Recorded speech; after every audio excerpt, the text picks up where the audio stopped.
Like, I really don't feel like a real adult yet. Yeah. We're about to hit our mid-20s. Yo, don't even start with that. Don't start with that. But you know what we can start with? What? Ladies and gentlemen, welcome back to the Ayo Chill podcast. Today, I got a first for the podcast. We got a model in the studio. What's up? What's up? We got, actually, I'm not even going to say who she is. Fallon, take a couple minutes, seconds. Let the people know who you are. Okay. Hi, everybody. My name is Fallon DeJesus. You guys might know me on Instagram as fallonia.dejesus. I am a fashion model and content creator. Yeah, I'm just out here living life, trying to, be the next cover of Vogue and attend the Met Gala and all those beautiful model things. Sweet, sweet. You know what's funny? I'm hearing things that I feel like it's a staple of society now. I mean, you talk about the Met Gala, and the first thing that comes into my head is that video of Jack Harlow when he ran into Emma Chamberlain, right? And he was all being flirty and stuff with her. And also Met Gala, everybody's fashion, everybody's going in there. Yeah, that's super dope. Fallon, starting off with everything, tell me about where you're from. So I am from Woodland Park, New Jersey. Nationality-wise, I'm Puerto Rican though, but I'm from Woodland Park. And did you grew up there your whole life? No, honestly, so I was born in West New York. I lived in Hackensack for a little, but then the majority of my life since 8 years old, I've pretty much lived in Woodland Park. Mm-hmm. Yeah. And you said you're Boricua too, right? Yeah, 100%. Oh, shit. 100% Puerto Rican. Pero hablas español. Claro que sí. Porque tú sabes que hoy en día muchas personas no hablan español, pero I got it. And you got a good accent too. You got a good accent too. Mine is a little bit gringo, so I'm not gonna try. But actually, we might be planning a full Spanish podcast one day, so maybe you want to be a part of that. Oh my God, that would be amazing. Yeah, I can show it to my grandma. Look, I told you, I can do it. So tell me a little bit more. How was modeling always the idea of what you wanted to do, or was there anything else that you were trying to pursue before you started to get into what you are now? Honestly, I feel like ever since a little girl, I just always loved to be in the camera. I always loved to be singing and dancing and just kind of I like to have that attention on me, I guess, and lack of a better way to explain it. But I always loved that. And then getting older, I loved to sing, I loved to dance. And probably around middle school, I had my cousin. She used to teach fashion classes, and she used to teach the girls how to model, how to work a runway, how to put, designs together. And that was where I really fell in love with modeling. And she was actually in a fashion show, and I looked at her and I was like, no, this is what I want to do. This is what I want to do in life. This is my passion. And just since then, it's been working on it and just trying to reach that goal, because I knew eventually one day I wanted to do that professionally and let that be my full-time career. Sick. So did you have any job? So are you doing this full time now, or are you still doing some side gigs in between? No, I still have my regular 9 to 5, but the plan is this summer to move that to part-time, try to get something a little bit less demanding of my time, so that way I can put more focus on modeling and more paid gigs. Word. So what does that look like? So for example, what's something that could be, is it just booking more gigs? Is that how the modeling industry works, or how exactly does becoming financially independent work? Honestly, yeah, it's just more so about booking gigs. The good thing is that there's a lot of resources, especially on Instagram. There are a bunch of casting pages, so they'll post up, hey, I need a model for this time, this date, this is how much you're going to get paid, and also the specifications of what they need. But that's the issue when you work full time, is that sometimes they're rush calls. So these might be an hour the next day. And if you're working for a big corporation or company like I am, you can't really just up and leave your job to go do a gig. Yeah, no, that's tough. Yeah. And is that usually how and is this what are the tiers of modeling that you could get into? Because I imagine some of these quicker gigs, I guess you do when you're kind of starting out, right? Or is there stuff that's more regular that could come in? I mean, honestly, I feel the most common thing is music videos. If you want to be in a music video, be an extra, those are the quickest ones to get into. And not all of them are the same thing. Sometimes you might just be an extra. Sometimes you might be a leading lady. Sometimes you might have to do a little bit of acting. And sometimes you might have to be twerking and shaking ass. I mean, it all just depends what you're comfortable in. But there's multiple different things. Sometimes, and then that's just videos, there's photo shoots, there's runway. I was part of fashion show in Brooklyn. And they reached out to me and they're like, hey, we really want to work with you. We have some designs, because they're two small designers, and they just reached out and handpicked models to be a part of it. But there's so many different facets of modeling, and there's so many different things that you can get into. So there's something for every type of model. Word, word. And so you talked about just there, like for example, in a music video, that there's like a leading lady. Like, what are the different like parts you could get? Are they like named, or do they kind of just give it to you on set? I mean, they just kind of give it to you. Sometimes you know what you're gonna go into like from the get, and sometimes you don't know until you actually get there. I feel like the most common thing is just an extra. So you're just a girl in the back, you're somebody like hanging out, you're having a drink, you're just a background character. And then usually the bigger castings where they have a specific look that they want, or they have a specific requirement, those are for like the main people. Like I have a friend that she's a model, and she was in a JI music video, and she was like his love interest in the video. So that's like something specific that they look for, and if you fit the part and they like you, they cast you. Word. And is there like contractual like agreements to how much you're getting paid? Like, is there an example of how much like you should be getting paid? Do you know like what it should be? Honestly, it's all based on your experience. A lot of these casting pages, especially on Instagram, they'll just give you a rate. Now, if you have a manager, or you have like a booking agency that you're a part of, they'll negotiate that for you. But a lot of times, especially like a quick casting gig, it's like, hey, I need this person this time. This is how much you're gonna get paid, and you like agree to it, and then you just get paid at the end of the gig. For smaller things, like if you're working independently with a photographer, and you kind of discuss that before you get into it. So most models just have rates, and then they'll let the photographer know, like, this is my rate, this is how many hours, and all the different specifications. So like for example, right now I'm independent, so I kind of have to figure it out with what my rate is, and I just kind of work with them. But if you have a manager or like a talent agency, they work out the contracts and the agreements for you, so all you have to do is just show up. Word. You seem like you know your shit. Damn, Yeah. bro. No, for real. No, that's what's up. That's what's up. So when was like your first time actually doing something within this field where it's like, okay, like I could take this seriously now? Like, do you remember your first modeling gig? I'm trying to think. I was actually thinking about this the other day. Um, yeah, honestly, so I have these friends that they actually kind of helped me get most of my modeling gigs.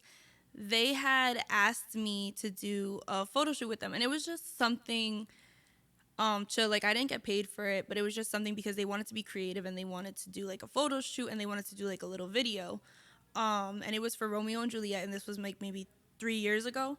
And we did it together, and just seeing the way like their minds put the entire content together, the way that they threw it all, the thought, and just seeing their vision come to life, and also knowing that I was a part of it, I was like, I'm gonna do this forever. I love this. That's sick. That's sick. So like, what's the biggest project you've worked on like to date? I like to think all my projects, to me, they're like big. All of the projects that I've worked on are special, but probably, I guess the biggest one would be the fashion show in New York. Word. And how was that process like? Like, what? Walk me through that whole experience.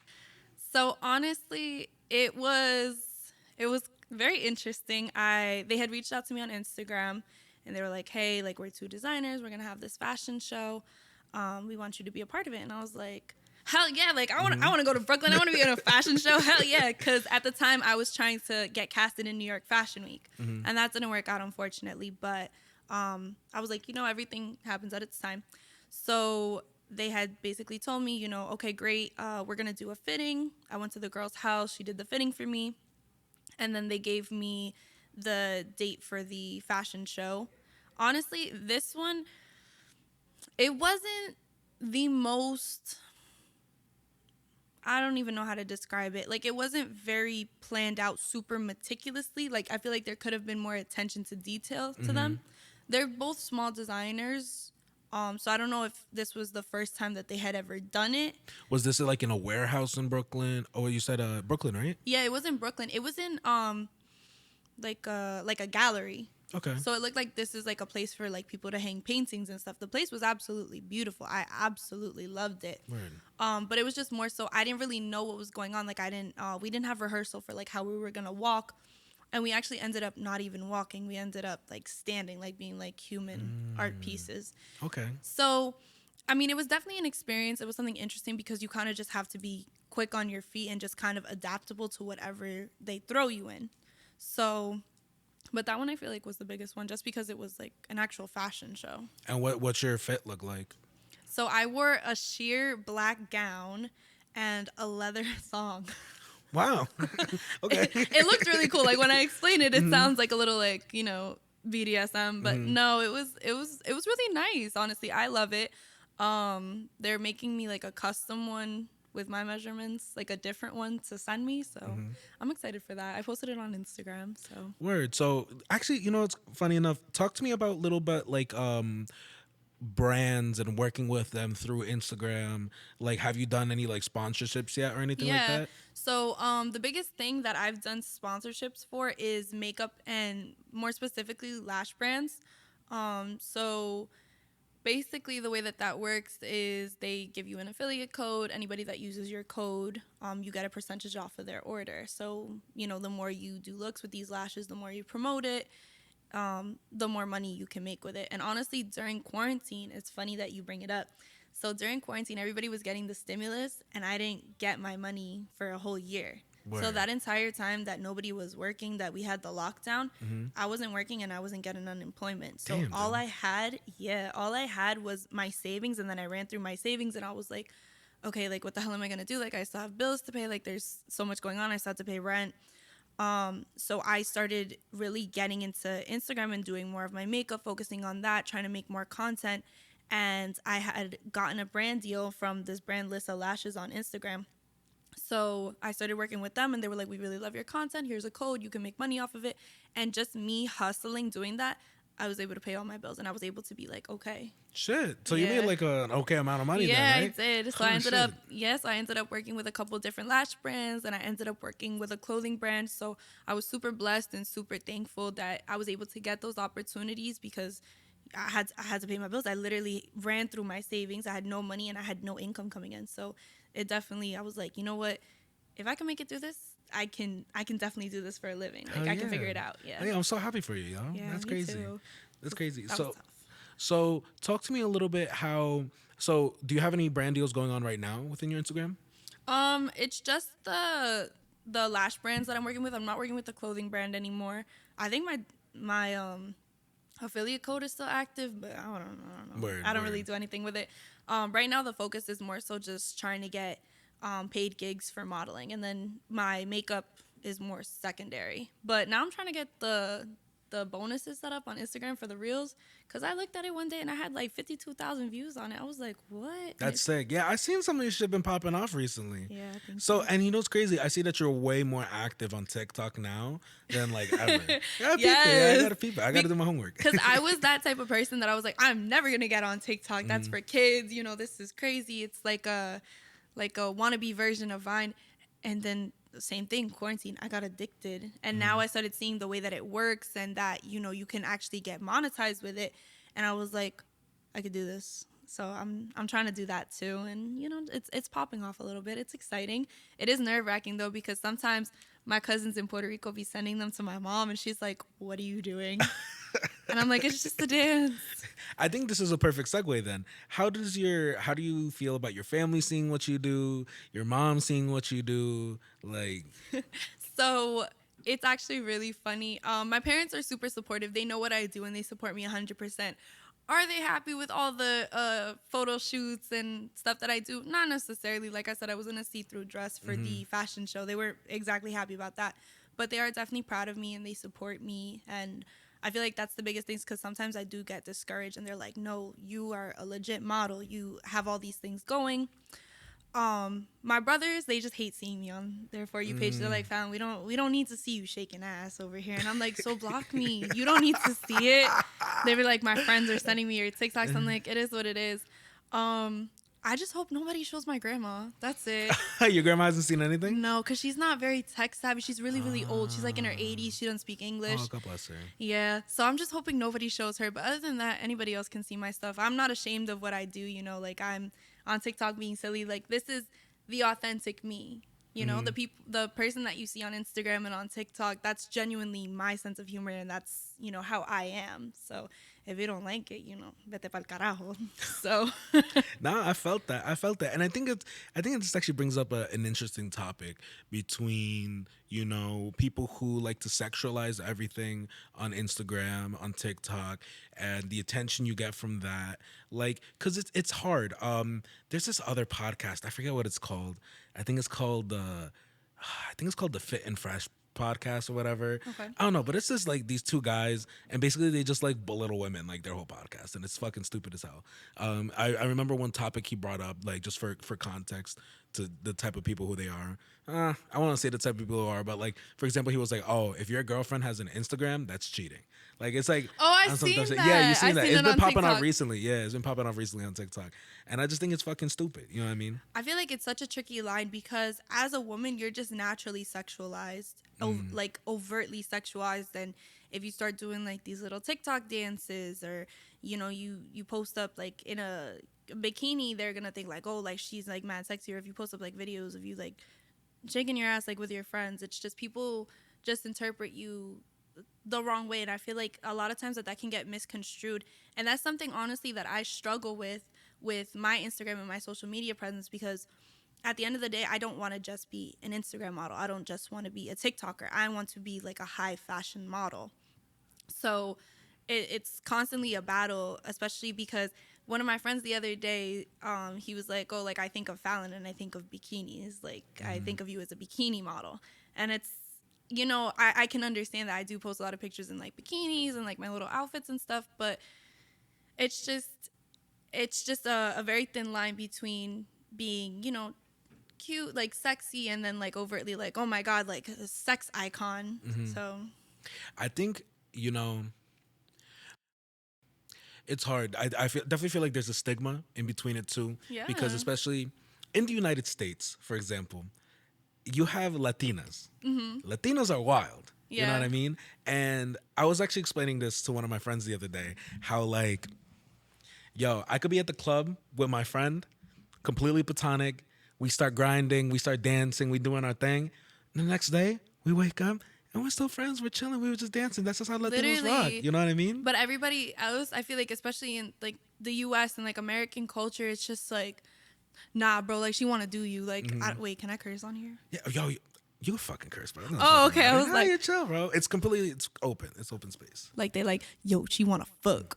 And listen, I'm not even gonna lie. Sometimes I'll be blunt. Like sometimes it does go too far. Like sometimes, but like it doesn't even like, bruh, if you're shaking your ass on me and I got hard, like it happens. Like the fuck, like what are you gonna It's do? a natural response. Yeah, like we're like I don't know. Like it's just like I don't think about it too much, right? And I feel like Latinos, especially in our culture, we're just naturally like, we have like more, I don't even know how to describe it. I feel like just sex is part of our culture. Yeah, we're and more sexuality flirty, and yeah. stuff.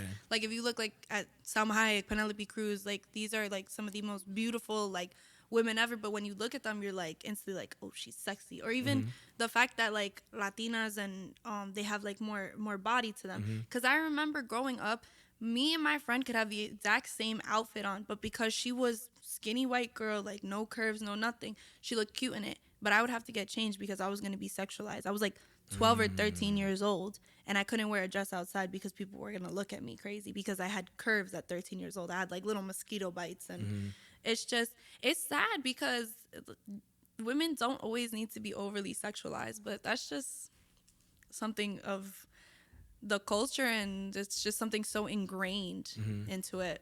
You know? I feel like it's kind of, I feel like the only way to really break that barrier is to really become like a boss type shit. You know what I mean? Because no one gives a fuck that like Cardi B shaking her ass. You know what I mean? Because she's a boss. You know what I mean? If anybody, J-Lo been shaking her ass for how long? You know what I mean? She's old as hell and she's still shaking her ass. And she's still fine. And nobody hates on her shit. You know what I mean? Yeah. Because she's a boss. And I think that it's kind of difficult to also like break that barrier within that, you know? And it's also weird because you say high fashion, right? And I'm not too familiar with the fashion world. I do have a couple friends who go to like FIT and stuff. And I've been able to see some stuff. Actually, in the future, I definitely want to get more into the fashion world as well. But it's weird because I don't really think like, you know, when I think of high fashion, and please correct me if I'm wrong. Okay. The first thing I think is like, you know, Kylie Jenner type shit. You know what I mean? Those super tall, thin models going down, doing Balenciaga bullshits and stuff. And it's crazy because I don't see too much like curvy models out there. Like, how are you about like going about that? How are you finding the industry accepting you to go up to those type of levels? So I feel like right now, my plan right now is more so I just need to get my name out there and I need to get that exposure there because and also the biggest thing for me is networking. You know, your network is your net worth. So my biggest thing is obviously I'm a curvy girl. I already know people are gonna want to book me for the music videos. They're gonna want to cast me for like more sexy things. And I'm okay with it as long as it doesn't go past a certain point. Like I have my own internal rules that I'm like, I won't do this, I won't do this, and I won't do this. Like for example, like I'll shake my ass at the club, I'll go twerk and stuff, but I will not shake my ass like on camera, like for a music video. Okay. So it's little things that I have. So it's more so like I'm getting myself into those spaces where I feel comfortable, but also showing up and kind of emulating that kind of self-respect of, you know, I'm not going to do this. You're going to respect me. You're going to pay me. And that boss mentality, because I feel like if you have that confidence and you exude it, if you respect yourself, people are going to respect you. So the plan with that is just more so walking into places, getting that network and working with other people and having that kind of confidence. And then with that, just kind of climbing the ranks of like, okay, I don't want to do this anymore. I'm going to start branching into this because I know this person and just going up like that. No, you good. You good. You good. I think listening to all that kind of like mixed together, you know, I think again it brings back like, you know, people looking at you like just sexually as well, right? Have you ever had an experience where like they asked you to do something and you didn't want to do it?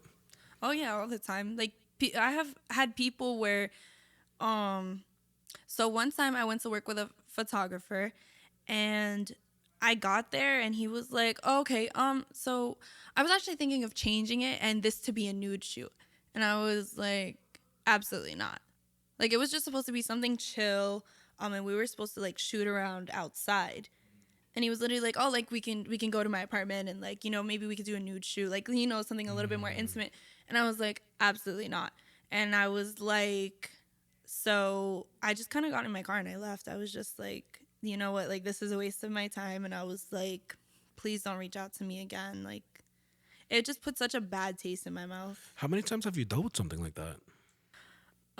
Thankfully not too often because I feel like the main thing, because I take care of my own bookings right now, so I'm kind of very specific, like when I'm going through my Instagram and through the messages, there's certain things that I've learned to ask, and the way that people respond, I can just kind of, you get the vibe from people, you know, even through a message. So thankfully it hasn't happened to me too much, and I don't, you know, hopefully it doesn't happen again, knock on wood. But yeah, you just kind of have to weed it out. And then if you get a bad vibe, you have to leave. Like I've left places just off of vibes. Word. And talk to me a little bit. We were talking a little bit before about the Art Factory. Oh yeah, I love Right? the Art Factory. I'm always there. Talk to me about the Art Factory because it was so interesting because I saw so many people talking about this American Meta thing, like how it's going. Like, talk to me about it. What was that experience like? Okay, so American Meta was basically this party. So what they did is they released a list of the top 50 most influential people in Jersey. And they kind of put it together as a way to get the attention. Because if you think about it, nobody supports Jersey. Jersey doesn't support Jersey. We have so many creative people here within our towns. Our like Patterson, Clifton, Passaic. There are so many talented and, you know, gifted people around us, and nobody gives them their flowers and nobody tries to build them up. You'll support somebody that you don't know on Instagram. You'll support Fetty Wap, Coi Leray, all these other people that are from Jersey that have already made it. But you have producers, you have rappers, you have artists, you have other models that are right there, like from your hometown, but you can't give them a like, a support, a follow. So that was basically the premise that they had. So they threw up this list of the top 50 most influential people in New Jersey. And it created such a big buzz because people were like, what the fuck is this bullshit list? Like, this person's not on it. And a lot of people had stuff to say because they were like, no, this person should be on it. Like, there were people at the time because I was on that list. When I was on that list, I only had I had less than 2,000 followers. And people were like, who the hell is this girl? Why is she on this list? Like, this person should be on there instead. So basically what they did is like, okay, we hear you, we see you. We're going to destroy the list. We want to see what you think. So if you think you're influential, if you think these people are influential, come out to this party. Come, we want to network. We want to meet with you. And so many people showed up. It was because I know the people that organized it, and it was like, make a statement. This is who you are. This is what you want to be. This is like the industry that you're going into. Show it. Like, be that person and network with all these other people to, kind of build each other up, to support other people. And from then, it's just been such a great network, especially in the art factory. There's so many different creative people in there, and you come to have not only a respect for them, but kind of like a love for them because, we're both from the same place and we have our different goals. We have our different ambitions, but I see you hustling, trying to get to where you want to be the same way that I am, the same way that Fulanito de Tal is. And it's just more so we can support Kim Kardashian. We can support all these big people, but we need to start supporting each other because how are we going to get out of there? No, I respect that. I respect it to the max. I think this is something I've been talking about day in and day out, how there's not enough love in Jersey. For sure. So who's running the art factory? Like, you're talking about, like, who organized it?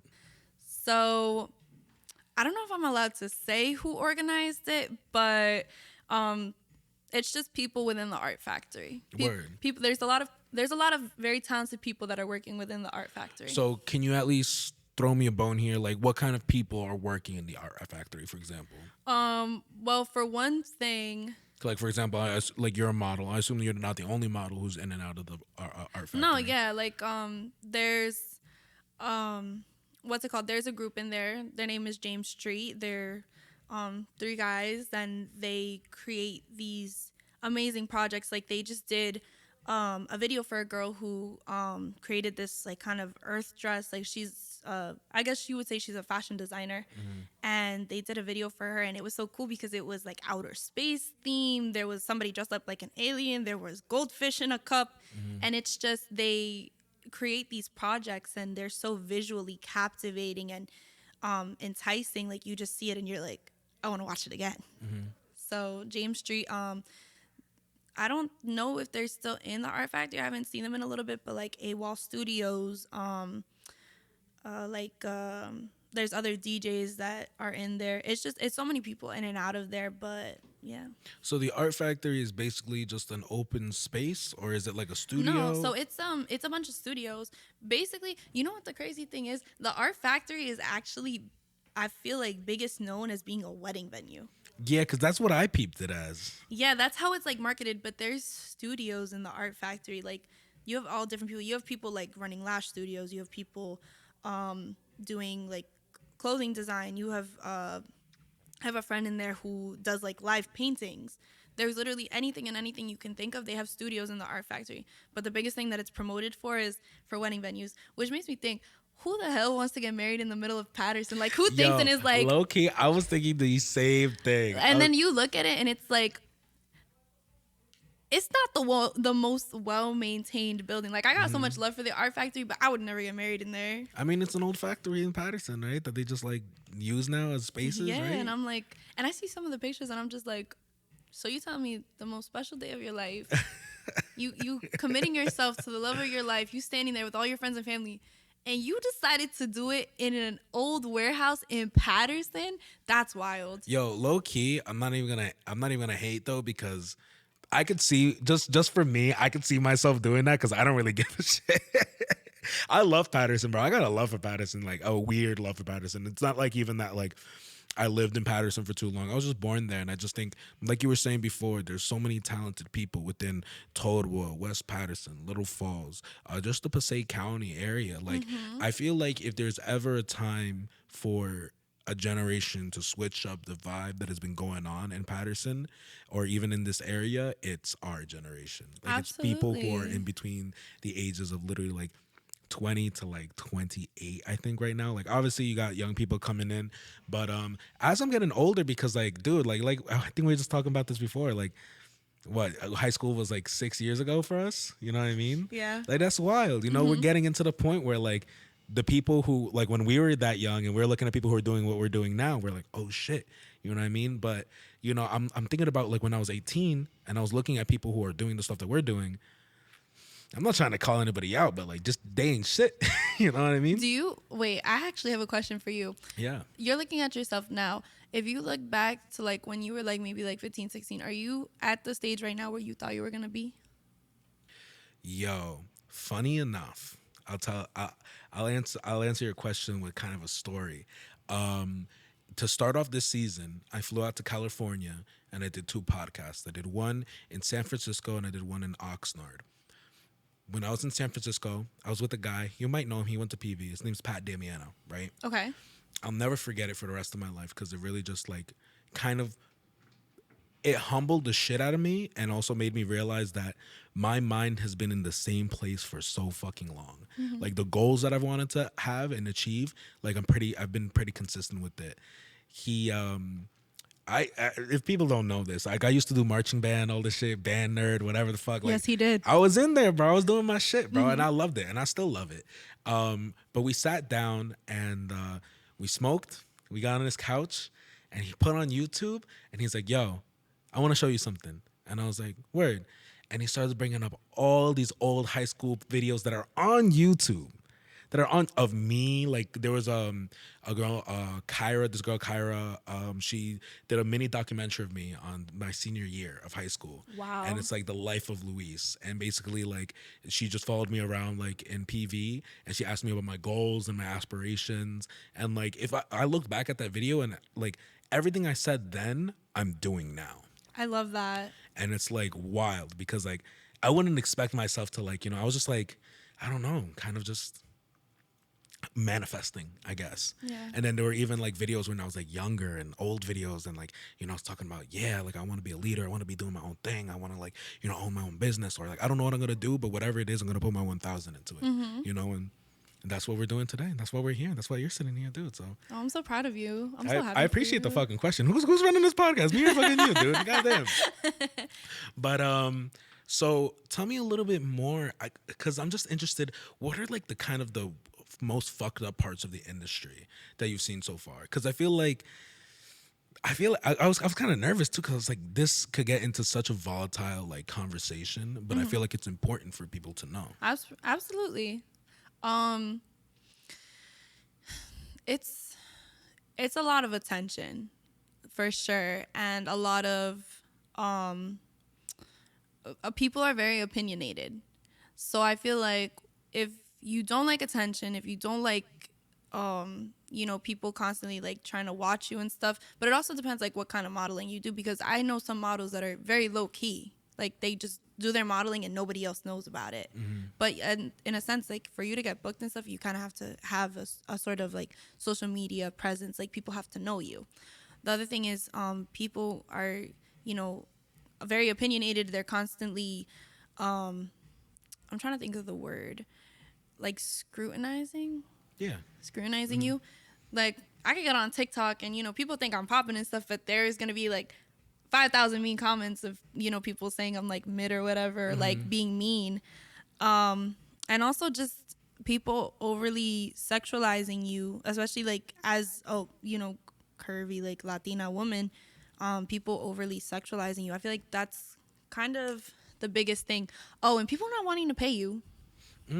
How does that go? Have you had an experience? I'm assuming. Yeah, I mean, I'm not gonna lie to you. Not every gig I do is paid, because at the end of the day, like I genuinely love it. I have friends that, you know, they what's it called? Like they design clothes or something. They have this thing and they're like, hey, we want to do a photo shoot. Like, can you please be a part of it? And as my friends, I'm gonna be like, hell yeah, like I want to support you. Like I will definitely do it. There's always something in exchange for it, like it's either exposure or like free goods or something, but not everything is paid. And sometimes you have to kind of put your foot down. There might be an opportunity for you that's really good, and then you have to tell them like, okay, so this is my rate, this is, you know, how it goes. And then they'll be like, oh, see, like, no, we don't want to do it. Like, not all exposure is good exposure, and not all exposure is necessary. Yeah. So I feel like it's just coming down to a balance, which is, something that I'm trying to do more. I'm trying to make 95% of the gigs I do paid. Yeah. Yeah, no, I feel like and it's hard too, because to value yourself and like really put that out there and be confident behind that is one of the hardest things you could fucking do. I mean, for an example, like I was doing like social media managing. And I was doing it for the first time, and it's because like I do all this production between myself, and I was like, fuck it, I'll do it for other people for some cash on the side.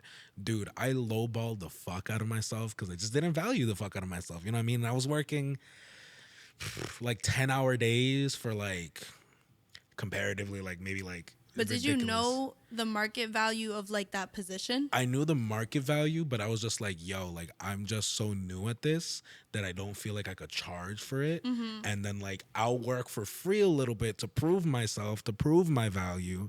And yeah, I'm not looking back and like now I'm you just look stupid. back and you're like, Yeah. what the hell? Like, The worst decision I ever made. no, I feel like everybody gets into that. So young people, if you're watching this, if you're a creative, value yourself and ask for what you're valued at. Like, have that confidence in yourself. Don't do stuff for free. Don't do stuff just because you're like, oh, I need to prove myself. Like, no, if you're talented at something, go for it and give the full value for it, because too many people get taken advantage of. Yeah, no, for sure. And it's like, you could go broke doing that. Dude, and I was so stressed. I was so fucking stressed. I was basically working for like $5 an hour. Basically like less, yeah. And this wasn't even like, this was like the beginning of this year. So it's like, right? Yeah, I know. It's fucking, you live and you'll learn. But, Yeah. but I'm in a better spot now. I mean, like, fuck. Yeah, for real. I'm like, that Yeah. stressed me out a little bit. I was like, damn, bro. Yeah, I know, because like like I said, I felt like it was just like a learning process, and learning like, again, like valuing yourself and like making sure like you have that confidence behind you. So what is, like, for example, when you first start modeling, what can you expect to charge? Or like what because I know like I said, when you first start modeling out, I guess you're doing stuff for like some exposure and stuff, but like let's say like you were just starting out today, right? And someone asked you, what's your rate? You know what I mean? What could someone like expect, like, to like, I'm not even saying now, but I'm saying like as a beginner, for anybody starting out? That's a good question, because honestly, I don't even know. Like, I'm still trying to figure out my rate. But the thing is that I feel like I haven't had that conversation with enough other people. Because right now, what I'm trying to do is I'm trying to get signed. So that way I can have a manager take care of everything for me, take care of my booking, my negotiations, because I need someone who is more well versed in like this world and what that monetary value of it is, because it's hard to put like a value on yourself, especially when you're like standing there and you're like, modeling, because modeling is not like, I'm trying to find a way to explain it, but like people are gonna give so much hate for this. Fuck Modeling them. is, there's so many different creative tiers, and I feel like modeling is like you're the art. You don't really do too much.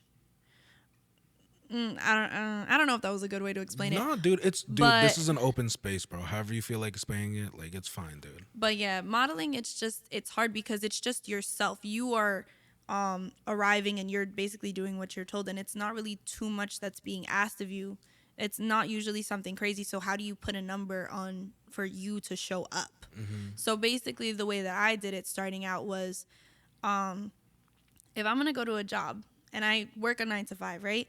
I need to make more than I'm going to make at my job in order for it to be worth it for me. So what I would say is, whatever you're making at work, ask for $5 more Word. an hour. Oh, so like you would charge hourly? Okay, all right. I guess that makes sense. I guess I just didn't ask that. Is there any point where you would ask like just for like a sum amount? Yeah, so one thing that I've been doing now is I'll ask how long they need me for. But it also depends, because one time I didn't ask like what the amount was, and I was like, okay, it's going to be X amount of dollars. But they only used me for 1 hour. And I was so tight. And I was like, for 1 hour, I wouldn't have showed up. Yeah. So if it's like a long day, like I'll just do like a flat rate, which is a lot of time like what like the casting pages do. They'll be like, okay, 4 hours, 6 hours, and they'll usually do like $400, $600, like almost $100 an hour. But it also depends on what the exact job is. If you're going to be in a video, if it's just going to be regular photo shoot, if you have to do like something acting. It all depends on what it is they're requiring of you that the monetary value increases. So comparative, like, so I know there's a lot of competition in the modeling world, Mm-hmm. and you're trying to get signed by an agency. Mm-hmm. What are these agencies looking for, and how do you compete with the other people who are trying to get signed? So the issue with trying to get signed by a big agency is they want typical cookie cutter type models. They want really tall, they want skinny, they want, basically that. Like they want the Kendall Jenners. Mm-hmm. I am not the Kendall Jenner. I'm like the Kim Kardashian. Okay. So like I know people that they're trying to work on that. They're like, hey, like we want to manage you. There's a group of us, and they, told us they're like, hey, like we want to manage you, and it's just more so getting through the details of it. But it's just a lot of it is freelancing until you get big enough and you get discovered, and somebody wants to reach out to take it out, like wants to reach out to take you on and to help you. But it's scary because I don't trust too many people. It's very hard for me to build a working relationship because if I get a bad vibe, I'm out. I've left multiple photo shoots because of just the vibes. Like I did not feel safe or I did not feel respected. Like it's very hard for me to try to do it, especially because people like overly sexualize you. So I feel like it's a difficult thing to try to want to be signed. That's why most models, especially like from our area, they're all freelance. Word. So, what are your long-term goals look like besides just like, if you like, for example, is there a plan behind not getting signed, or is there just full straightforward like that's the main goal right now to get signed? The full goal is I'm gonna get signed within the next year. I'm gonna get signed. I don't know how. I have these people that I know that say that they have the interest in signing me. So if that works out, great. If not, I'm still gonna be working on that because it's a lot for you to try to take your own gigs and try to negotiate everything. And mind you, I went to school for business. Like I'm really good at contracting, I'm accounting, all this stuff, but it's a lot. Yeah, no, I know. And I'm only looking at it from the model perspective. I need somebody who's on the other side of it, like the logistics and the managing part of modeling and photographers and all this other stuff. So that's for that goal. But in 10 years, I'm gonna be on the cover of Vogue. Word. That is my manifestation. In the next 5 Let's years, go. Let's fucking get it. in the next 5 years, I'm gonna be personally invited by Anna Wintour to the Met Gala. Sweet. I'm fucking waiting to see it, and I better get that side invite. Okay. Nah, if anything, I'll be Be podcasting. like, pull up. I'll be podcasting on the red carpet, maybe. So, but do you ever think about like opening like a own clothing brand or anything like that? Because I mean, if you look at like, for example, I mean, like Kim Kardashian, is model, right? I mean, like, and you see all the business side she does on the side. Like, do Yeah. you aspire to do any of that at all? Honestly, yeah, I love makeup. If I could do something with makeup, I absolutely would. But I mean, I love it, but my main thing is I want to model. If I can do makeup on the side, I absolutely will. But once I get to the point that I'm like a big world famous model, I want to do more philanthropic. Philanthropy. Yeah, but like, what's the other word? Like, I want to do more philanthropy work. Is that how you say it? Yeah. Sorry, my English isn't good. English isn't my first language, guys. I want to do more philanthropy work. Like one of the other big goals that I have besides modeling and all that other stuff is I want to find a way to create a sort of scholarship for Puerto Rican children. So that way, once they graduate high school, they have somewhere between like the summer to a year. So that way they can explore their creative interests. We talked about this. No, did you send me this on the DM or did you put this up on your story or something? No, I put this up on my story. Yeah, I think I saw that. Yeah, because I feel like, especially in Puerto Rico, like there's not a lot of resources. It's such a small island. Ever since the hurricanes, it's in such a state of disarray. Like I went to Puerto Rico and just seeing the way that some people live, it's so sad. And there's so many kids on the island, and even the Puerto Ricans that live over here, Hispanics in general, what are you told as soon as you graduate? Okay, you need to either go to work or you need to go to college. And a lot of people don't have the luxury of taking that gap year to figure out what it is they want to do. They're just like, okay, I need to get thrown in because I need to start working. I need to start providing. And in Puerto Rico, it's really big like that. And I feel like we need more creative people in this world, and people don't realize you can make money off of your creative passions. And that's what I want, to provide that opportunity for other children. Because if, I would have taken a gap year, maybe I would have been able to pursue modeling and, my makeup, um, you know, uh, uh, brand deals sooner. So I want to give them, like, what is your creative passion? What do you want to do? Here is the money. Whether you want to come to the US, whether you want to stay in Puerto Rico, I don't want you to have to worry about, okay, like I need the money for this, that, and the other. I want you to just focus on, okay, my passion is painting. I want you to be able to take that easel, take the canvas, and go wherever it is you want to go and explore that. So yeah, I think that's a beautiful idea. thank you. You know, it's funny. I've even thought about like doing some like philanthropy like that too. If you ever want to work on together, if just for some general Latino stuff, I'm really down to do that shit for real. Yes.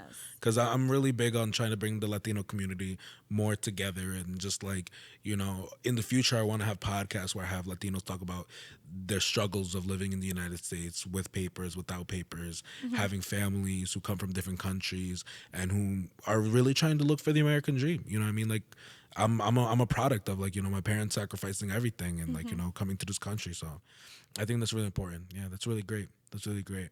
I think it would be actually, what am I thinking about? Oh, you got body work done, right? Can we talk about that? Yeah, Awesome. I got a BBL. How does that work? Like how did the idea start? When did you start thinking about this? Like That's so funny. um, so I don't know. I just kind of always. I was never against the idea of plastic surgery. I was like, maybe one day I wanted to do something. So basically, I just was always very insecure, like, about my back. And like, I mean, you remember like what I looked like in high school. Like, I always kind of had a body. I was always kind of curvy. But it was just more so like I would exercise. Like, I went to nursing school and I was so stressed out that I dropped to 101 pounds and I had no fat on my body at all. Like, I completely lost my ass, but I would still have like fat like on my back, and it made me super insecure. Like, I didn't want to wear a bikini. And it's the big reason why I always kept my hair super long so it would cover it. So I got into crypto and I made a shit ton of money. Shit. What did you invest in? I invested in Ethereum and I invested in Bitcoin. Shit, and I had like you. a bunch of other ones. Thank you. So, yeah, one day I looked at it and I was like, this is an insane amount of money. And then I had already bought my car and I was already, working and doing all this stuff. And I was like, what's the next thing I want? And I had tried to do like cool sculpting on like my fat areas and it didn't work.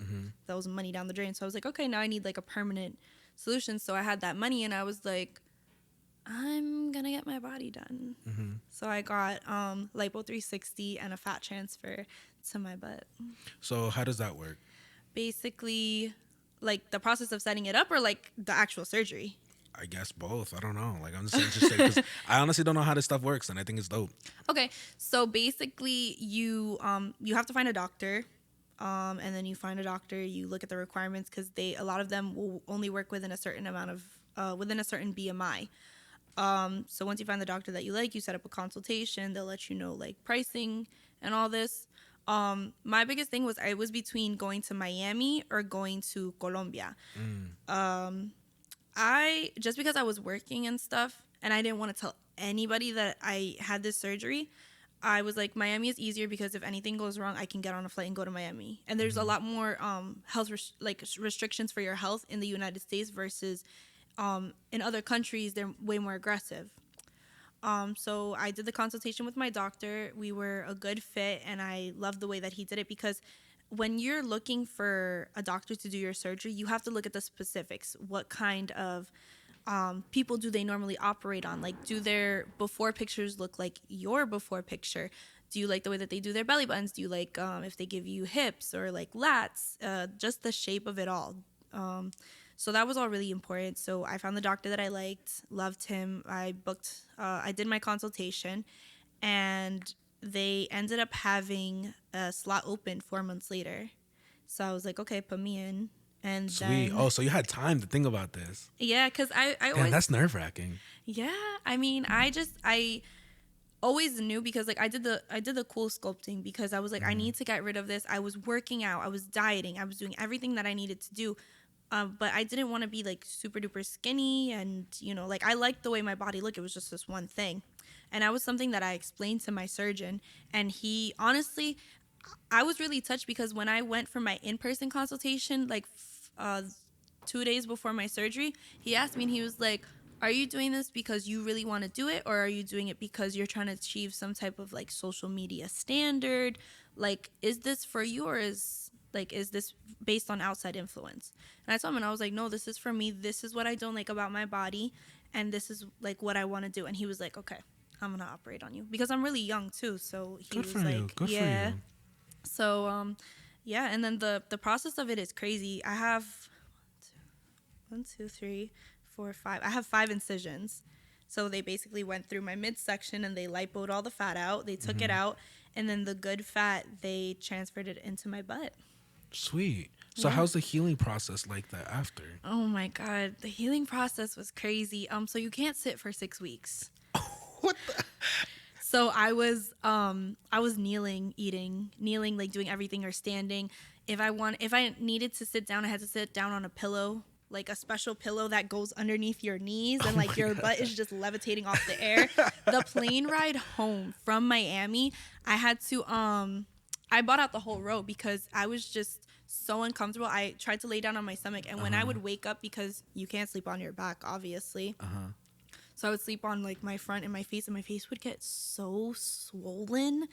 It was just bad. So flying back home, I got the row. My mom went with me. She took care of me. And I just laid down on her for the flight. And then, another thing that nobody really knows about, like when you get these type of surgeries, is you have to get massages, like lymphatic drainage massages. So you have open incisions and you have like leftover like fat, like liquid fat. They push it out of you. It is painful. It is painful as hell. That was more painful than the surgery. Wait, so like after the fact you get massages? Yeah, after the surgery, you get massages. You get massages every day after your surgery for the first like 2 weeks. And then you do it a couple times a week. Yeah, and it's painful in the beginning because you have like an open wound, and the liquid, it feels like lava. It is hot. It burns. You are like uncomfortable. If you lay down for too long and then you get up, it literally feels like just lava running through your body. But I mean, the massages are quick. They only last like an hour, so it's like an hour of uncomfortableness. Yeah, uncomfortableness. Yeah. Yeah. When you, it's just important. Like you have to keep moving.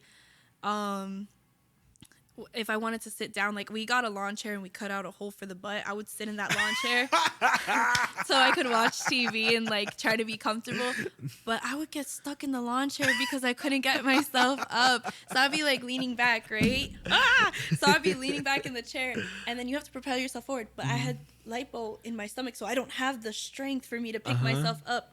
And one time I was sitting down in the living room, right? Because I would switch from the bed laying down on my face to sitting in the chair trying to be comfortable. I was paranoid, so I didn't want to sit in the chair too long because I was like, what if my butt touches the floor or something? Like, I don't know. So one time it was the middle of the night, right? I got up from my bed to go to the living room to go sit in my chair. I sit in my chair. I get comfortable. And the living room was right next to my mother's room. She was having sex. I heard my mom having sex. Oh God! And then I'm trying to get out of the chair, and I'm like freaking out. And I'm like, oh my God! So I turn on the TV so that way they can know like someone is here. You think they stopped? Oh nah. So then finally, through the grace of God, I got myself up out of the chair, and then I went to my room. This is the living room, my mom's room. And then you walk through the living room, through the kitchen to my room. So my room is also next to my mom's room. You think it was better there? Bro, put some headphones on, bro. Honestly, that's what I had to do. I turned on my TV, so now the living room TV is on and my room TV, and then I have headphones on, and I texted my mother, and I was like, "Yo, you guys are being mad loud. Can you please stop?" And then the next morning, you think she's gonna look at that, bro? If I'm in stroke, bro, it's over. But like you see your phone light up. I heard her phone go off. She knew somebody was texting her. Who else is texting you at 3 a.m? Oh, it was 3 a.m. Bro, if it's 3 a.m, nothing's stopping me. That's just facts. That's just facts. You're gonna have to suffer through it. You're gonna have to. I'd rather pay for therapy than stop. Nah, I'm traumatized. Yo, I'm sorry, dude. I've never experienced that with my parents. I think, or anybody. I think the only time is like whenever you get like a big shore house with a bunch of your friends, and you're just like, whatever. But that's different. That is different. This is my mom and her boyfriend. It's not even my parents. These aren't the people that conceived me. It's one of them and a stranger. Not a stranger, you know. That's her man. But like, I look at him and I'm like, you disgust me. And it was crazy because the next day I had to have a talk with them, and I was like, so are we gonna talk about what happened last night? And I was like, I just need to know, like, is this a pro-sex household? Like, is everyone allowed to have sex? Like, should I invest in headphones? Because I thought this was a no-sex household. Wait. So, like, if you're telling me, like, I got the go-ahead, if my brother has the go-ahead, someone's gonna pay for my therapy or my headphones or something. Was it really that loud? Jesus. Or was it just like... No, it was that loud. Or maybe it was just because it was 3 a.m. and the house was so quiet. Yeah, maybe. And then because like I'm sitting in the chair and I'm in pain and I feel like that could have been like a level of Saw. Mm-hmm. Like, with the torture. Yeah. That could have been a level of torture. Because like, you can't get up and like you're trying. And that was the first time I ever propelled myself out of that chair by myself. Mm-hmm. You know what? I guess I can't even hate on your mom. I think I traumatized. You know, it's funny. I guess I might. You're being open. I'll be open with you. I'll put myself on the spot too, bruh. I was. It was late at night, right? My household is not a pro-sex household, for sure. And did you have sex in your house? Well, yeah, because where else am I gonna do shit? You know what I mean? But here's the thing. Usually I wait till I'll wait till like everybody's gone in the house. I've never even attempted like anybody's inside the house, right? Tell me how like the first time I decided to do anything is like straight up in the living room, bro. Like I was ODing. Like OD, right? So I'm with Shawty, right? We're watching a movie. Netflix and chilling. Yeah, it's like 2:00, 3:00 in the morning. Everybody's asleep, and everybody's a heavy ass sleeper, right? Everybody's heavy ass sleeper, and it's on the second floor, right? So everybody's chilling on the second floor. So I'm chilling, right? So I'm doing like we're chilling, we're doing our thing, and then I decide to go like down on her, right? I'm doing my thing, and then all of a sudden, I didn't hear anything, right? I didn't hear anything, but then I look, I hear something while I'm like, like eating and doing my thing, right? And then I look up to my left shoulder and I just see my brother-in-law walking away. And it was so bad. Okay, dude. but it's your brother-in-law. At least it wasn't your parents. Yeah, I mean, but like, dude, like my brother-in-law tells everything to my sister. No. Right? Everything, bro.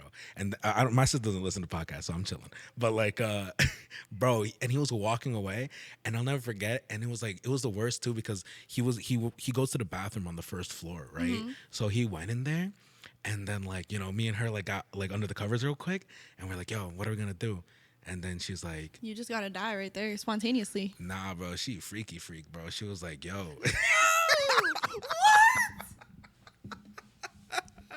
She was like, bro, we kept going. And like, it was like, the bathroom's far away enough where he could just go straight up the stairs. But like, he opened the door and then like, we just chilled. And then like, he went up and then like, listen, like it happens, bro. It happens, bro. So you a horny mofo, bro. I'm not saying I'm like on your mom's side, but like. Oh yeah, by the way, if you see this, mom, I'm so sorry. Sorry, mom. But I get it. I get you. All but right? I mean, at least she was like in her room, door closed. You was out there on the living room. I was like, it's. How old were you? Bro, this was like a couple months ago. This wasn't that long ago. Yo, sometimes you're brave. I've never ever had sex in my own house. Well, I have multiple times, but just like when nobody's home. You know what I mean? You don't have any time where like nobody's home. No. Ever? I mean, I guess sometimes, but like I'm not gonna do that. Like I'm scared. I'm not. Like I remember this one time where I had a girl over, and this was in high school though. Okay. And I had her over, and I knew we got to when did PV get out? Like at 2:32, right? Yo, that's the exact time. There you go. I remember. So from 2:32, right? And my mom was a teacher, so she would get home after her job exactly every day, like 4 o'clock on the dot, every day, 4 o'clock on the dot. Yeah, you had her schedule memorized. But my dad, same way. He came home at like 3:45 ish, 3:30. But I'd bring Shawty over from high school, take it to the house. I knew exactly we had like an hour, you know what I mean? If anybody comes home, we're like, yo, we're studying. You know what I mean? That's it, you know? And I remember one day, yo, like we got out, you know what I mean? We got to my house around like 2:40, 2:45, you know what I mean? So like, you know, I'd get there, and then as soon as we start doing our thing, you know, one day my mom came home at like 3. No. Were you And doing something? dude, my mom, it's like clockwork. Every time she came home, the first thing she did was to come check up on me. And she'd be like, oh, mijo, how's your day? This and that, right? That was her thing all the time, bro. The first thing she'd do whenever she came into the house, she'd come straight up to my room. Bro, that day, like me and Shawty was doing something, she came straight into my room, knocked on my door. She's like, hey, she's like, I'm coming in. Bruh, my heart sank to my fucking asshole straight out. And I was like, oh shit, yo, dude, I pushed this girl in my closet. And bruh, you know in high school, like you ain't, like guys, like get your standards up, bro. Clean your room, clean your closet. If your mattress is on the floor, like what the fuck are you doing, my guy? Like get your shit together. Cause like you know what I'm talking about? Like, you know. Nah, if you have a mattress with no sheets, you're dirty. You're dirty as You're hell. Like, dirty. get your shit together. And like, but for me, like, bruh, when Shawty came over, like I knew my room was a mess. So I would just take all the mess in my room. And throw it in the closet. Throw it in the closet. Yo. Like some fucking I was just dirty, right? I just had no respect. And it's funny because like, you know, my mom came and bro, this girl just got shoved into the closet with the rest of my bullshit. With your bro. dirty drawers With and my shit. Dirty everything, bro. It was just fucked up. Like, and I threw her in there and I was like, yo, you need to be quiet. My mom never came into my room. That day she was like, yo, I want to come in and talk to you about something. And I was like, what the fuck? Out of all the days to do some shit, and it smells like kuriquitacas in my room, so I'm just like, damn, you know what I mean? You know what I mean? Like, damn, and the whole time like, Shawty's in the closet like, bruh, what's she this? was like, yo, and I'm nosy too. If it was me, I would have been like, bruh, it was looking through your stuff, like bruh, it looking was for evidence bad. of other bitches. Yeah, like I was just like, and she came in, she talked real quick, and then she left, and then the computer room is like when you're going down the stairs, because my room's on the second floor. When you're going down the stairs, you have to pass the computer room. Okay. And the door was wide open, and I just went to my mom in the computer room because she went to sat down and started doing some work. I was just like, yo, I'm gonna close this door. And she didn't ask nothing, bro. I don't know why. I probably like hella sus. She probably sensed it. Like, Yo, you she know, probably knew Hispanics mom something. have like a sixth sense or something. She's probably like, I don't want to know. I don't want to know. Yo, but to be honest, at the time, my mom thought I got no bitches. Like, period. Like, she was just like, yo, my son ain't got my son's probably gay. And I was like, you know what? Like, yo, and I honestly, like, I rocked with it. I was like, yo, I'd rather have my mom think I'm gay and have no bitches than her think I'm bringing bitches over. You know what I mean? Yeah. So I was like, all right, we lit. And when I had this girl come down the stairs, like, mama had a really good sense of hearing. Right? So when we were walking down these stairs, I told her, I was like, yo, we have to match footsteps together. Like it has to sound like one footstep going down the stairs. That's too Bruh, much. I know, bro. Look, Did it work? Yeah, dude. But you know what's crazy? As we were leaving and getting into my car, my dad pulled in. And he saw And her? saw both of us, right? But see, my dad, and I feel like dad's Was like, y'all like the Spider-Man movie where you're like, yeah, we're all just like, bro, my dad, he was just like, Latino dads don't care what their sons do, honestly. no, Like, honestly, yeah. it pisses me off because y'all can do no wrong. Yo, talk your shit, bro, because honestly, like, my sister got the worst brunt of it, bro. Like, she wasn't allowed to go out. She wasn't allowed to, Literally. like, wear certain clothes and all this shit. And then she ended up, like, resenting the fuck out of, like, my dad when we got older. You know what I mean? Nah, it's crazy. I feel like my relationship with my dad is very different because one thing, let me start off with this. One thing about Puerto Rican women, they love their sons. Like, the sons are like God's greatest gift. Girls, not so much. And I'm the oldest, and I was the only girl for 16 years. So my parents aren't together. My dad did some stuff, and that's the reason that they're not together. And I actually hated my dad for a very long time. I didn't talk to him or anything. But growing up, my dad wasn't really around. But like my brothers, you know, like if they got into trouble, like my dad never hit me, but he would hit my brothers, like if they needed to be disciplined or whatever. So, and then growing up, because we also grew up very religious too. So there was a lot of things I couldn't do just because of the religion. And then on top of it being a female, like I couldn't dress a certain way. So I was so upset about it. And then we got a little bit older, and you know, I'm the oldest of it, so I started getting a little bit more independence, a little bit more freedom. I was allowed to start going out. So for high school, for prom weekend, were you allowed to go away? Yeah. You were allowed to stay away out the weekend? Yeah. Nah, I was not. I had to come back the same night, and I went to Wildwood Crest. That's a 3-hour drive. Yo, that's OD.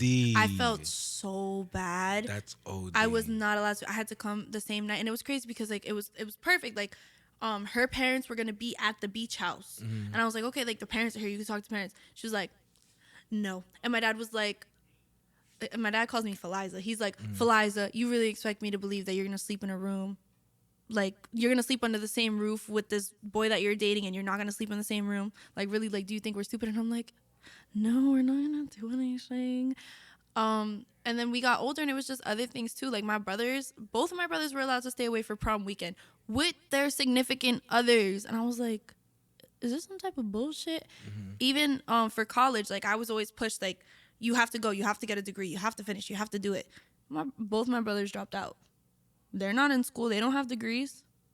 And like my brother now, well, a while ago, he was allowed to have sleepovers with his girlfriend. If it was me, oh no, absolutely not. Even me, dude. Like that's like off the table. He's allowed to have sleepovers with his girlfriend, and I just look at him and I'm like, I know they fucking. I don't even know him like that, and I know they fucking right, too. like, and then but you want to tell me and be like, oh nah, like you can't do that, like. I was like, what? And now I'm looking at it at my big age. I'm 24 now. I still will not have nobody in my house. That's crazy. Absolutely not. I'm scarred. I'm stunted. And it's crazy because like my parents, like they trust me. They let me do my own thing now. Like I pay all my own bills. Like I pay my rent and stuff. But it's still certain things that it's like I see my brothers doing it. And I was like, where was this type of, you know, freedom when I was growing up? Like that's crazy. But it's because, you know, they're boys. You know, speaking about like, because I feel like there's so many avenues that you could go into sexually, especially as a model, and especially if you're not getting that amount of income. Like, what is your experience between your friends and other people who are doing OnlyFans and like getting money through that? And like, you know, is there a certain stigma against people who are doing sex work? And like, you know, how do you feel about it? I mean, honestly, at the end of the day, I feel like get your bag. However you decide to do it, do it. And, you know, no shade against guys, but like the fact that men are willing to pay good money for the company of women, we'd be stupid not to exploit that. So I feel like, you know, however you want to go about it, you know, that's up to you. Personally, I don't think I would ever do OnlyFans. Just because of, you know, there is a stigma of it, and I'm trying to, like I said, I want to be not just perceived as an Instagram model. I want to jump into this world of high fashion. But I have friends that do OnlyFans, and they do very well off of it. And some of them, like don't have sex on it. Some of them don't even get naked. I feel like there's so much stigma about it. People think, oh, you have an OnlyFans, you're automatically a whore, and there's girls not even taking their clothes off. I know girls that, you know, they have sex with people for money, and they're cool with it. Like that's the life that they like, and that's the thing. I know strippers. I know, you know, people who bartend at strip clubs. My only thing for that is just, I feel like if that's something that people get into, or if it's something that you're interested in, you just have to have a lot of self-love, self-respect, and you have to, you know, you have to be really okay mentally and emotionally, because even in nightlife, because I've worked in nightlife, and it's a very degrading thing, and it messes with your mental, because people, you start to look at yourself as a sex object. You start to look at yourself the way that these other people look at you, and you start to devalue yourself. So it's just, if whatever you want to do, I don't judge. I think everybody should get their money how they get their money, because not everybody has equal opportunities for it. There's moms that, they can't work because they need to, have daycare for their children. There's people with small children that can't work during the day. There's people with other circumstances, and their only opportunity that they can do is sex work or stripping or bartending. And they come home and they provide good lives for their kids. And they put them in stable positions and stuff. But like I said, you have to be really good with yourself, and also there has to be a balance, because you can get lost in nightlife so easily, and sex work. Word. No, I think that's a freaking crazy answer. I definitely I'm actually trying to get some strippers on the podcast too, because it's actually funny. I'll be going to some strip clubs, Okay. and it's funny because I never it never gets too wild for me, because I always end up if I get a lap dance, I'll end up just talking business and being like, yo, I got this podcast. Imagine you're at the strip club, you're doing your dance, and then the guys in you're like, hey, I have a podcast. No, I'll be completely honest. I was in Miami, and I'll never forget her. What the fuck was her name? I forgot her. He's like, I'll never forget her. I forgot her, but she was so cool. We actually, I just went there because my friends were. It was Fort Lauderdale, right? Okay. We were gambling at the Seminole Casino, Hard Rock Seminole Casino. Okay. And there was a strip club by there that one of the casino guys was telling me. He was like, "Oh, it's lit over there." Went over there just to go check it out. Ended up getting into some guy's little VIP table, and I just ended up sitting there I guess on accident, but there was an open chair, right? They accepted you, right? And they were just and I was just like, yo, can I sit here? And he's like, oh, my boy went to go get a dance, but he hasn't been back for an hour, so I guess you could do your thing. And I was like, shit, bro, I'll just sit here, bro. And I was sitting there, and then one of the girls came up to me, and she was like, oh, can I sit on your lap to change my shit? And I was like, I guess so, do your thing. Then we started talking. She's like, do you want to dance? I was like, I'm good, but do you want to talk for a bit? And then she's like, and then we started talking, but bro, we started talking deep about life and just what she does and how her relationships are, and how she manages her relationship with her family and manages her relationship with her boyfriend, and the stigma behind sex work and what you do and being sexualized, and especially for them, at a strip club, people go to strip clubs and they just fucking dehumanize the fuck out of these women, and I think it's fucked up, because it's work. It's what they're doing, and I have complete respect for what they do, regardless if it's just shaking ass or popping out a titty or whatever you want to say about it. You know what I mean? They're working. There's value in it, and if whether or not you believe it or not, that's your opinion. It's not the reality of the situation. There's a bunch of girls who go to strip clubs for a good time too. If anything, the girls are the ones having the most fun at the strip club, because whenever a group of girls come into the strip clubs, it gets crazy. It gets crazy. They're like, oh my god, girly, blah, blah, blah. It's what the fuck? It's like seeing the inside of a girl's bathroom for the first time, when you when all the girls are in there and they're doing the thing, taking the pictures and doing it mixed. Oh my god, your lips look so good. It's literally that, except I guess for a fucking view. I guess I don't fucking. There's more titties out. Have you ever been to a strip club? Honestly, no. I really want to though. It's just I don't have nobody to go with, and I get scared because I'm gonna be like, ah. I will take you to your first strip club, bro. Straight up. Wait, I've taken so many people to their first strip clubs, bro. Oh my god, I'm so excited. And it's lit, but there's nothing crazy around here. But I mean, Atlantic City. Bro, I'll take a Miami trip again, bro. I don't give a fuck. That's lit. But so talk to me a little bit how you talk a lot about the mental health side of being a model. How do you deal with that? And is there a time where you had you were really down in the dumps about it? I feel honestly, sometimes, yeah. I feel like mental health and trying to maintain positive has always been something that I've struggled with, even from a little age. Because I mean, you kind of knew me in high school. I don't know if you really remember some of the stuff that I used to have to go through, but I really went through a lot of shit at a very young age. And one of the big things that happened was I was very overly sexualized and stuff, and it kind of really took a toll on me, especially because I knew this is what I wanted to do. But now it's more so just staying positive, like wanting to create content, because sometimes I look at it and I'm like, I don't feel like I'm good enough. I feel like I'm not pretty enough. Like nobody's going to want to book me. I'm never going to be on the cover of Vogue or something.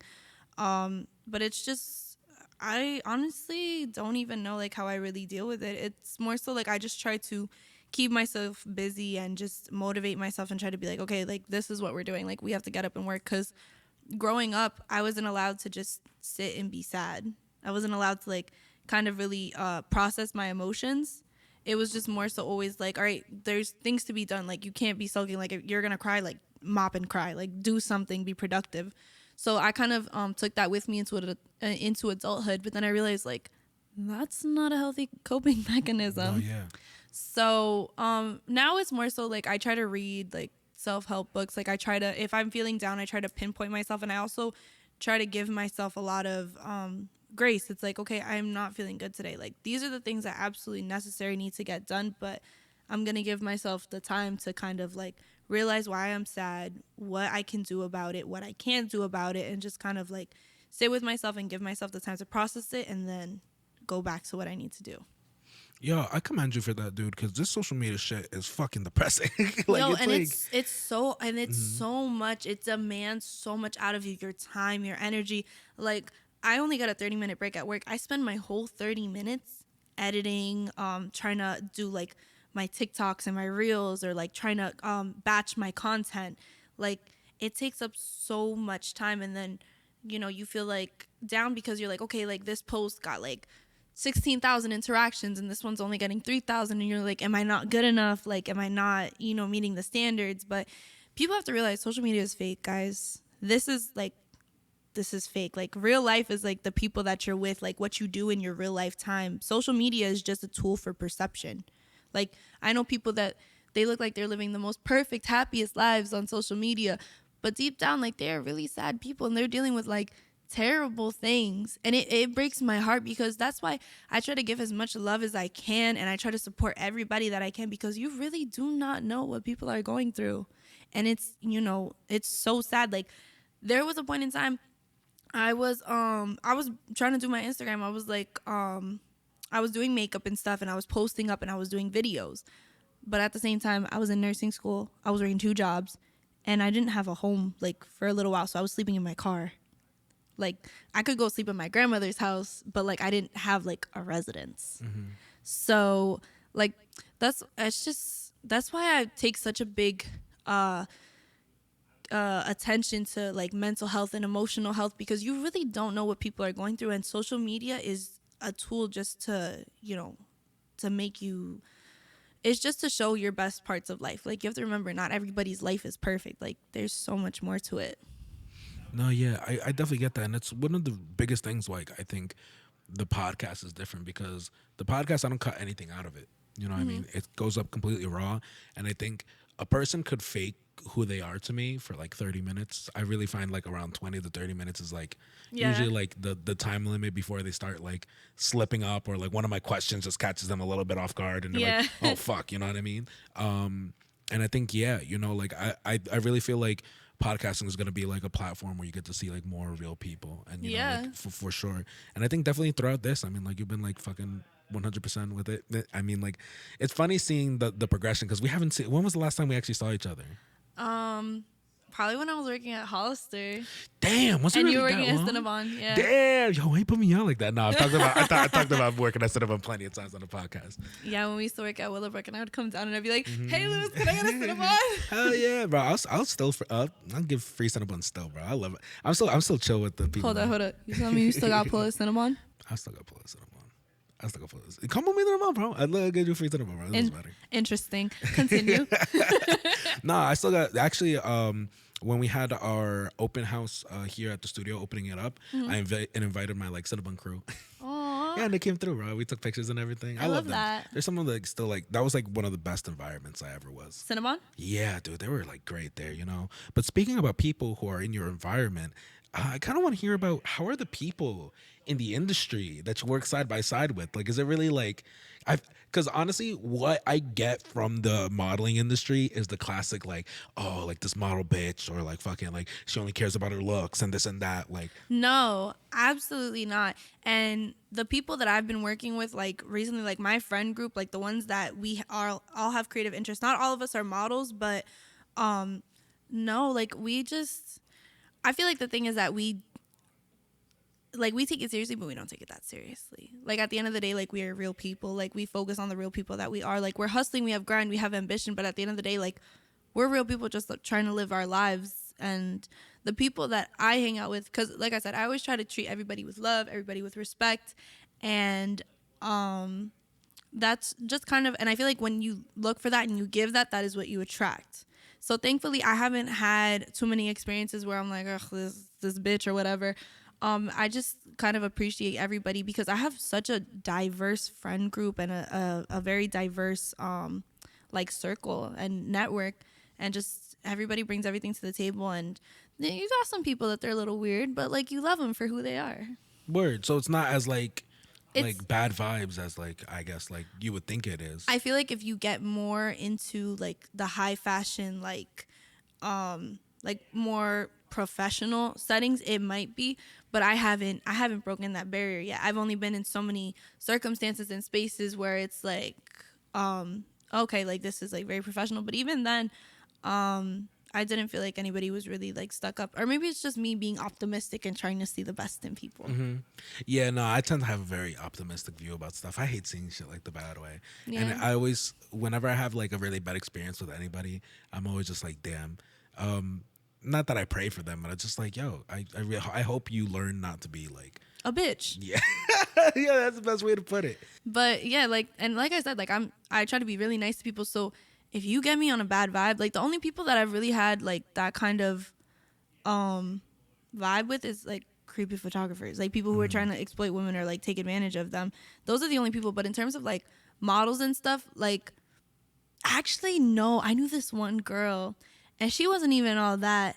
And like she like swore she was the shit, and the way like she would just talk to people and interact with people, and she was just like she just carried, You're good. yikes, she just carried herself of this way of like, I'm too good for you, I'm too good to be here, but yet we're still in the same space. And now you think she's doing anything big? Nah, she's not. Just crazy. So what's like the biggest horror story you've heard from the industry? Have you heard anything, or like your friends experienced anything that's like crazy and you're like, oh shit, like whether it comes to working with like photographers, people? I mean, I heard a story. I didn't hear from the girl herself, but I heard that somebody got raped by a photographer.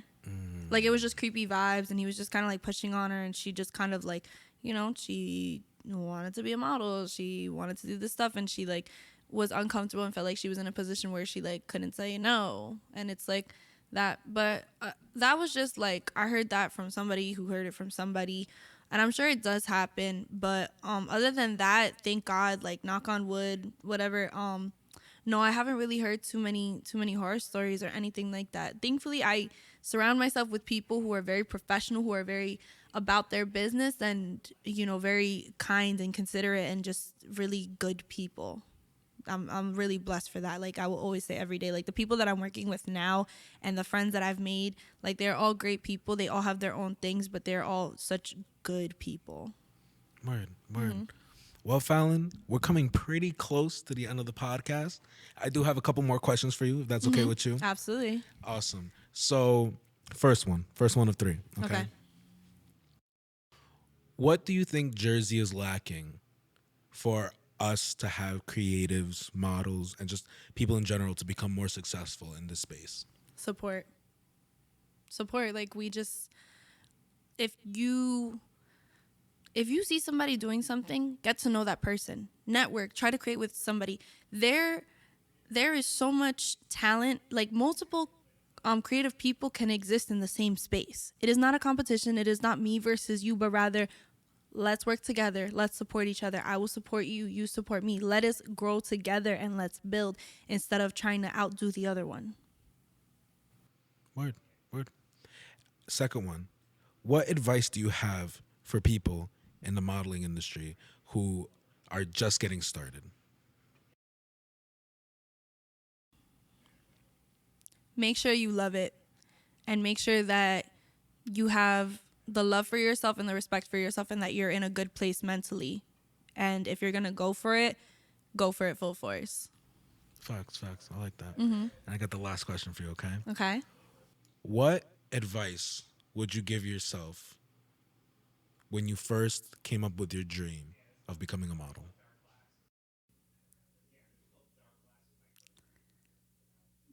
Don't not give a fuck what people say. Go for it. If that's your dream, go for it. Don't be scared of what other people are going to do. Don't be scared of the opinions of others, because at the end of this life, we only have this life to live, and it's ours. Nobody else. At the end of the day, your mom, your dad, your family, they take care of you up to a certain point, but this is your life to live. So go for it, and go for it full force. Facts. Fallon, it's been a damn pleasure to have you on the podcast. I'm so glad we finally got together. It's been so long. Thank you so much for having me. Yeah, of course. Let the people know where they could find you. Oh, okay. So my Instagram and my TikTok are at Fallonia.DeJesus. My Twitter is at FalloniaDeJesus. And yeah, make sure you guys follow me. And if anybody wants to work with me, feel free to DM me. Let's work. And yeah. Do you have an email or anything that could become? Yes. My email is b.boy.fallondejesus@gmail.com. Sweet. And ladies and gentlemen, you already know the business. Ayo Chill Podcast, Instagram, YouTube, TikTok. Funny enough, I want to see who does this. We actually just opened an OnlyFans just for shits and giggles. Hell yeah, it's funny as hell, bro. The first person to subscribe to the OnlyFans will get a free sticker and probably something else. Maybe a t-shirt. I don't know yet. We're still working on merch. You got a titty pic from Lewis. Yo, I think on one podcast I said I would give him a foot pic, but it would be like with my sock on, but the big toe coming out. You know what I mean? I think that'd be fucking hilarious. So you'll get that. I'll do that. I won't do anything else. Maybe a titty pic, but you could just find that in my high school yearbook or some shit. I'll find it. Guys, thanks for listening. Fallon, let's get the fuck out of here. Let's go. Oh, that was so much fun. I'm glad you had fun, yo. What's too bad, right? No. They're natural. Yo, you can just leave it wherever, dude.